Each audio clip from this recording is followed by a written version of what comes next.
হাত দিয়ে চেপে ধরে। কিন্তু ওরা তো ঠিক আমাদের গাছের গোড়াতে চলে এসেছে, বলটা যদি আমাদের পাতায় এসে লাগে? বল লাগলেও পাতা আরো জোরে নড়বে, তখন ওরা ভাববে বাতাস লেগেছে।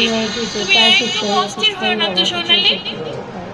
টমি, তুই একটু বল খেলাটা থামিয়ে জলদি এদিকে এসে দেখ তো, এই বেগুন গাছটা আমাদের বাগানের অন্যান্য সব গাছের চেয়ে কত বেশি বড়, সতেজ আর সুন্দর হয়েছে। টমি বলটা বগলে চেপে ধরে বেগুন গাছের দিকে ঝুঁকে তাকায়।